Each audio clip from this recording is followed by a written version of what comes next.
नमस्कार साथियों, एक नए वीडियो के साथ आपके सामने फिर से हाजिर है। आज हम इस वीडियो में चर्चा करेंगे एक छोटे से उस टॉपिक के बारे में जहाँ से आपको सीधा सवाल पूछा जा सकता है पशु परिचर एग्जाम में। जी हाँ, आपको यहाँ से ये जो टॉपिक है मर्दा, यहाँ से सीधा सा सवाल आपको मिल सकता है। हम पशु परिचर एग्जाम की दृष्टि को ध्यान में रखते हुए ही इस क्लास में चर्चा करेंगे। ना ज़्यादा डीपली जाएंगे, ना ज़्यादा बहुत इजी लेंगे, बल्कि जो एग्ज़ाम है पशु परिचर उसके लेवल के हिसाब से अपन इस अगले 20 से 30 मिनट के वीडियो में चर्चा करने वाले हैं। तो लीजिए, इस वीडियो में अपन अध्ययन करेंगे। तो राजस्थान ज्योग्राफी में एक छोटा सा आपको पार्ट दे रखा है, राजस्थान की मृदा, उसके बारे में अध्ययन करेंगे। यहाँ देखिए, हम मृदा कैसे बनती है, मृदा में कितनी परतें होती है, इन चीज़ों के बारे में अध्ययन नहीं करेंगे। वो फिर कभी क्लास जो रीट की होगी या अन्य कोई एग्जाम के लिए होगी तो उसमें हम चर्चा करेंगे। यहाँ देखिए, कम समय है, लेकिन जो सीधे सीधे आपके लिए सवाल बन रहे हैं वो आपके लिए यहाँ पर उपलब्ध है। देखिए, मृदा भारतीय कृषि अनुसंधान परिषद है, भारतीय कृषि अनुसंधान परिषद है। इसके अनुसार जो मृदा का वर्गीकरण किया गया है, मिट्टी का वर्गीकरण किया गया है, वो कितने प्रकार का किया गया है? 8 प्रकार बताएं। कितने प्रकार बताएं? इन्होंने मिट्टी के 8 प्रकार बताए। 8 कौन कौन से प्रकार बताएं वो भी देख लेते हैं। उनके साथ ये भी देख लेंगे कि ये 8 प्रकार में राजस्थान में कौन कौन से प्रकार मिलते हैं और कहाँ कहाँ पे मिलते हैं। जी देखिए, इसमें सबसे पहले है आपको मिलेगा जलोढ़ मृदा। कौन सी मृदा? जलोढ़ मृदा, जिसे उपजाऊ मृदा मृदा के नाम से भी जाना जाता है। सर्वाधिक उपजाऊ मृदा होती है ये, वैसे भारत के जो उत्तरी मैदान है उसमें मिलती है। देखिए, ये दो प्रकार की होती है, एक तो बांगड़ और एक खादर। जलोढ़ मृदा को हम मुख्य तौर पे दो भागों में विभाजित करते हैं। जलोढ़ मृदा को बांगड़ और खादर दो भागों में विभाजित करते हैं। पुरानी जलोढ़ मृदा है वो बांगड़ कहलाती है, नई जलोढ़ मृदा खादर कहलाती है। यदि राजस्थान के संबंध में अपन चर्चा करें तो जो बांगड़ जलोढ़ मृदा है, जो बांगड़ जलोढ़ मृदा है वो कहाँ मिलेगी? वो आपको लूनी बेसिन में मिलेगी। कहाँ? लूनी बेसिन में मिलेगी। और जो खादर जलोढ़ मृदा है वो आपको कहाँ मिलेगी? चंबल बेसिन में मिलेगी। जी हाँ, खादर जलोढ़ मृदा आपको चंबल बेसिन में मिलेगी। उसके बाद देखिए काली मृदा। काली मृदा, जिसे कपासी मृदा के नाम से भी जाना जाता है। जी हाँ, कपासी मृदा, क्योंकि कपास की खेती के लिए सर्वाधिक उपयुक्त मृदा कौन सी है? काली मृदा है। इसे रेगुर मृदा के नाम से भी जाना जाता है, इसे चरनोजम भी कहते हैं। देखिए, राजस्थान में ये जो मिट्टी है, काली मृदा है, वो कहाँ मिलेगी? ये आपको दक्षिणी पूर्वी पठारी प्रदेश में मिलेगी। कहाँ मिलेगी? दक्षिणी पूर्वी पठारी प्रदेश में आपको कौन सी काली मिट्टी मिलेगी? कौन सी मिट्टी? काली मिट्टी। अगली स्लाइड देखते हैं। लाल पर्वतीय मृदा। कौन सी मृदा? लाल पर्वतीय मृदा। राजस्थान में ये मृदा आपको दक्षिणी अरावली में मिलेगी। कहाँ मिलेगी? दक्षिणी अरावली में। अपन ने पहला जो वीडियो था उसमें देखा कि जो राजस्थान में एक विकिरण की भांति अरावली पर्वतमाला खड़ी है। इसको 3 भागों में विभाजित करते हैं, उत्तरी अरावली, मध्य अरावली और दक्षिणी अरावली। ये जो दक्षिणी अरावली है, इसमें अरावली का सर्वाधिक विस्तार भी पाया जाता है, और मध्यवर्ती जो अरावली है इसमें सबसे कम अरावली का विस्तार पाया जाता है। ये 692 किलोमीटर लंबी है। राजस्थान में 80% भाग है, बोले तो 550 किलोमीटर राजस्थान में ये उपस्थित है। इसका विस्तार कहाँ से कहाँ तक है? कमेंट बॉक्स में बताओगे भाई, कल ही पढ़ा अपन ने। देखिए, लाल पर्वतीय मृदा कहाँ? उदयपुर, राजसमंद, सिरोही, भीलवाड़ा, इन जिलों में मिलेगी। ये राजस्थान के दक्षिणी जिले ही कह सकते हैं भाई इनको। दक्षिणी अरावली में उपस्थित ये जो जिले हैं, इनमें लाल पर्वतीय मृदा मिलती है। उदयपुर, राजसमंद, सिरोही, भीलवाड़ा, ये दक्षिणी अरावली क्षेत्र में पड़ने वाले जिले हैं जहां पर ये मिट्टी मिलती है। और ये मिट्टी मक्का हेतु उपयोगी है।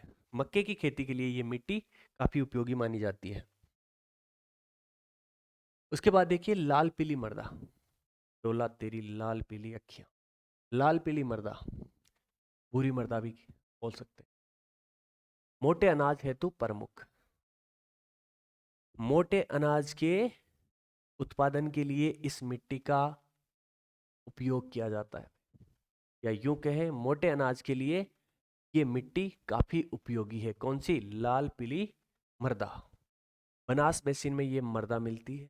बनास नदी कहाँ से निकलती है? कल ही पढ़ा है अपन ने कि खमनोर की पहाड़ियों से बनास नदी निकलती है। बनास बेसिन में ये मिट्टी मिलती है। भीलवाड़ा, टोंक, सवाई माधोपुर, अजमेर, राजसमंद, चित्तौड़गढ़ और बूंदी के कुछ भाग में इस मिट्टी की प्रधानता पाई जाती है।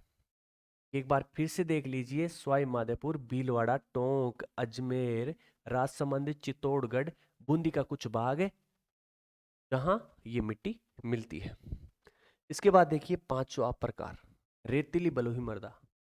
रेतीली बलुई मृदा राजस्थान के मरुस्थल में इस प्रकार की जो है मृदा आपको मिलती है। पश्चिमी मरुस्थलीय प्रदेश में रेतीली बलुई मृदा मिलती है। सर्वाधिक विस्तार कौन कौन से दो जिलों में मिलेगा? जैसलमेर और बीकानेर। जैसलमेर और बीकानेर पाकिस्तान की सीमा पर उपस्थित इन जिलों में रेतीली बलुई मृदा मिलेगी। और सबसे प्रमुख बात, राजस्थान में जो सर्वाधिक विस्तार है वो कौन सी मिट्टी का है? रेतीली बलुई मिट्टी का राजस्थान में सर्वाधिक विस्तार पाया जाता है। आगे देखिए लवणीय मृदा। लवणीय मृदा जिसमें लवण का अंश मिलता है, ये बाड़मेर और जालौर में मिलती है। बाड़मेर और जालौर में मिलती है। लेटेराइट मृदा और पीट मृदा का ज़्यादा अस्तित्व अपने राजस्थान में है नहीं। तो इस प्रकार भारतीय कृषि अनुसंधान ने जो 8 प्रकार बताए, ये हम लोगों ने देखा कौन कौन से प्रकार है और कौन कौन से प्रकार अपने राजस्थान में मिलते हैं। आगे देखिए वैज्ञानिक वर्गीकरण किया गया है जिसके हिसाब से राजस्थान में 5 प्रकार की मृदा पाई जाती है। वैज्ञानिक विभाजन जो किया गया है, वर्गीकरण किया गया है, उसके हिसाब से राजस्थान में 5 प्रकार की मृदा उपलब्ध है। एरिडीसोल्स, कौन सी मृदा? एरिडीसोल्स। पश्चिमी राजस्थान व शेखावाटी क्षेत्र में इस प्रकार की मृदा मिलती है। पश्चिमी राजस्थान और शेखावाटी क्षेत्र में इस प्रकार की मृदा पाई जाती है। पश्चिमी राजस्थान में जोधपुर, जालौर और पाली। जोधपुर, जालौर और पाली व शेखावाटी क्षेत्र में इस प्रकार की मृदा आपको मिलती है। आगे देखिए एंटीसोल्स, कौन सी मृदा? एरिडीसोल्स के बाद में एंटीसोल्स। राजस्थान में सर्वाधिक, जो भारतीय कृषि अनुसंधान ने जो 8 प्रकार बताए थे उसके हिसाब से राजस्थान में सर्वाधिक मृदा कौन सी थी? रेतीली बलुई मृदा। और जो वैज्ञानिक वर्गीकरण है उसके हिसाब से राजस्थान में सर्वाधिक जो मृदा का अंश पाया जाता है वो कौन सा है? एंटीसोल्स। शुष्क व अर्ध शुष्क जलवायु में फैली हुई मृदा है ये। शुष्क व अर्ध शुष्क जलवायु में फैली हुई मृदा है कौन सी? एंटीसोल्स मृदा। इसके बाद देखिए आप तीसरा जो प्रकार है वैज्ञानिक वर्गीकरण के अनुसार वो है एल्पिसोल्स। कौन सी मृदा? एल्पिसोल्स। एक उपजाऊ मृदा है क्योंकि ये कौन से क्षेत्र में मिलती है? जहां जलोढ़ मृदा का क्षेत्र है वहां ये मृदा मिलती है, एल्पिसोल्स मृदा। कौन सी मृदा? एल्पिसोल्स मृदा। जलोढ़ वाले क्षेत्र में ये मृदा है, ये उपजाऊ मृदा है।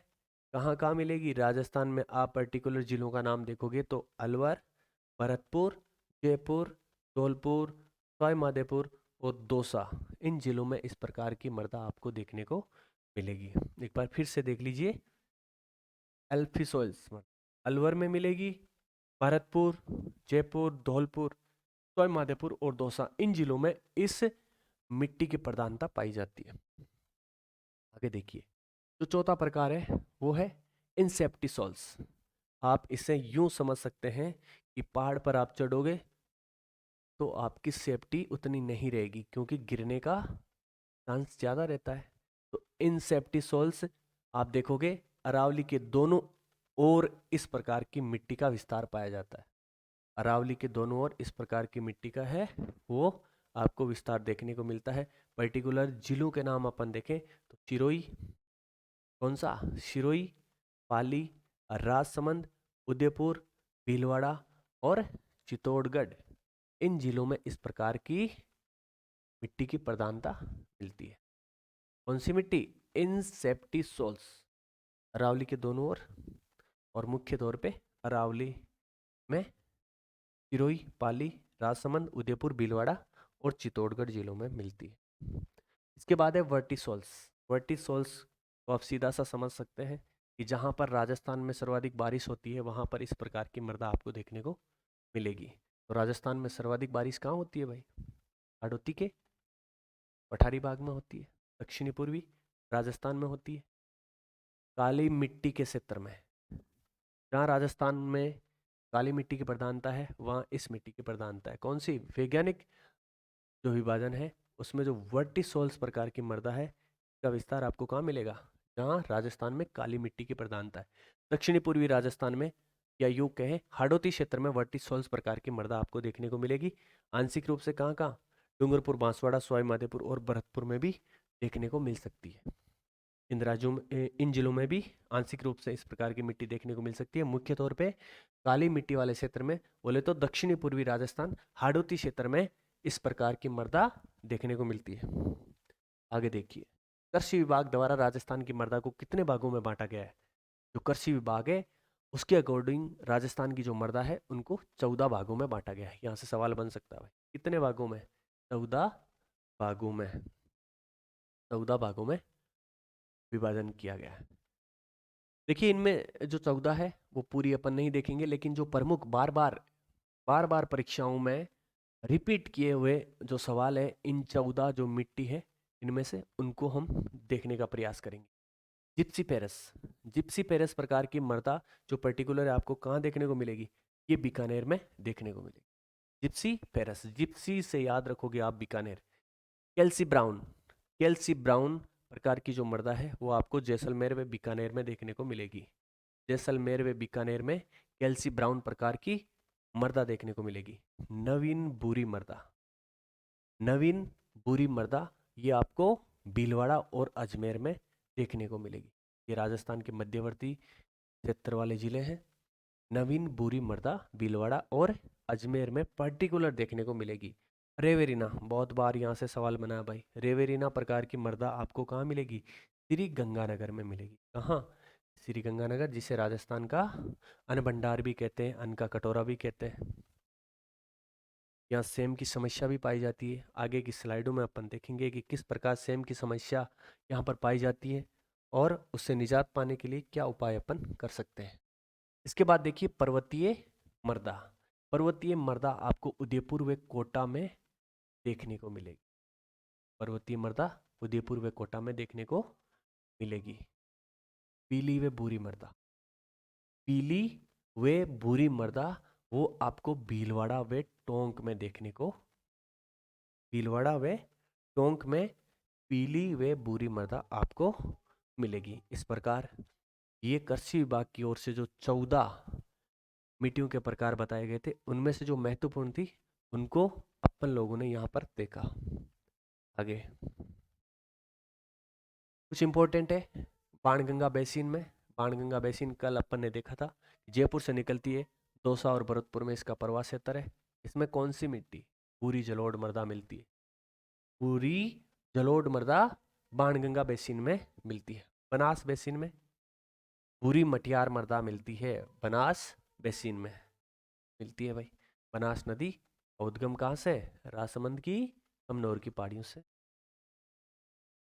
छप्पन का मैदान, जो छप्पन का मैदान है उसमें कौन कौन सी मिट्टी देखने को मिली? देखिए राजस्थान के दक्षिणी भाग में छप्पन का मैदान स्थित है। इसमें लाल व दोमट काली, लाल व दोमट काली प्रकार की मृदा आपको मिलेगी।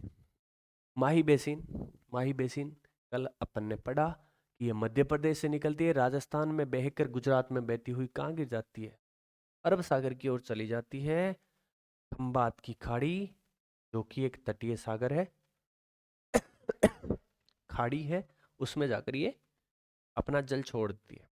माही बेसिन में लाल व काली मृदा मिलती है। इस प्रकार ये अपन लोगों ने देखा कि कौन कौन से बेसिन में किस प्रकार की मृदा मिल सकती है। अब देखिए मृदा संरक्षण, क्योंकि आपके टॉपिक के मृदा दे रखा है, उसके संरक्षण की भी बात अपन लोग करेंगे। अपर्दन के कारण क्या हो सकते हैं भाई?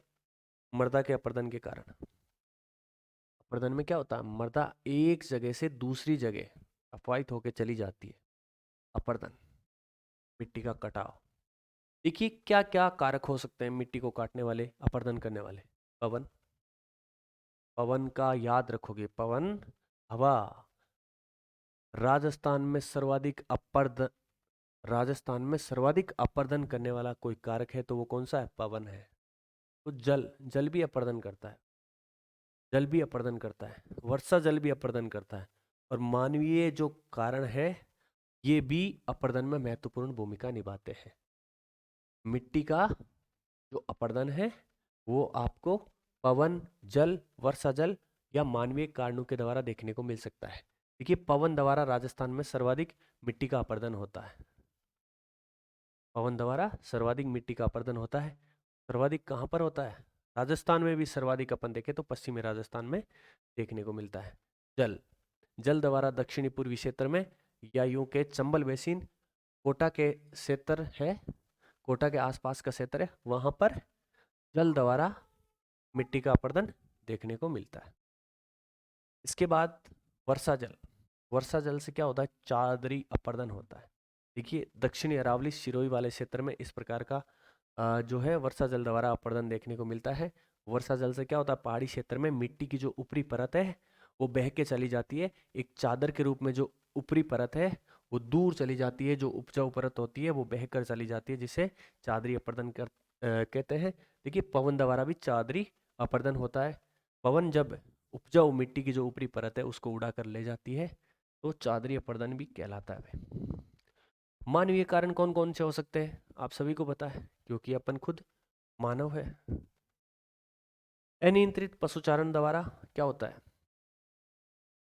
मिट्टी का कटाव होता है, अपर्दन होता है। वनों की कटाई भी महत्वपूर्ण भूमिका निभाती है किसमें, मिट्टी के अपर्दन में। अब देखिए उपाय क्या कर सकते हैं, मिट्टी अपर्दन को रोकने के उपाय क्या क्या किए जा सकते हैं। वृक्षारोपण करके हम मिट्टी अपर्दन को रोक सकते हैं, मेड़बंदी करके मिट्टी अपर्दन को रोक सकते हैं, सीढ़ी नुमा कृषि करके हम मृदा के अपर्दन को रोक सकते हैं, नियंत्रित पशुचारण करके भी हम मृदा अपर्दन को रोक सकते हैं, चारागाहों का निर्माण करके मिट्टी को अपर्दन से रोक सकते हैं, फसलों को बदल बदल कर बोने से भी मृदा अपर्दन को रोका जा सकता है। ये निम्न उपाय है जिनके माध्यम से हम मृदा के अपर्दन को रोक सकते हैं। इसके बाद देखिए चूने की कमी से क्या होता है, चूने की कमी, मिट्टी में चूने की कमी से क्या होता है, लवणीयता की समस्या हो जाती है। क्या होती है भाई, लवणीयता की समस्या हो जाती है जब मिट्टी में चूने की कमी होती है। तो लवणीयता की जब समस्या होती है इसके उपाय के लिए अपन लोग क्या करते हैं, रॉक फॉस्फेट का प्रयोग करते हैं। इसका, रॉक फॉस्फेट, डामर कोटरा में ये रॉक फॉस्फेट मिलता है, इसका उपयोग किया जाता है। चूने की मात्रा में वृद्धि होने पर, जब मिट्टी में चूने की मात्रा अधिक होती है तब क्या होता है, तब क्षारीयता की समस्या हो जाती है। इसकी समस्या, क्षारीयता की समस्या। और क्षारीयता की समस्या होने पर उपाय क्या है, जिप्सम का खेतों में प्रयोग करते हैं। जिप्सम का प्रयोग करके अपन क्षारीयता की समस्या समाधान कर सकते हैं।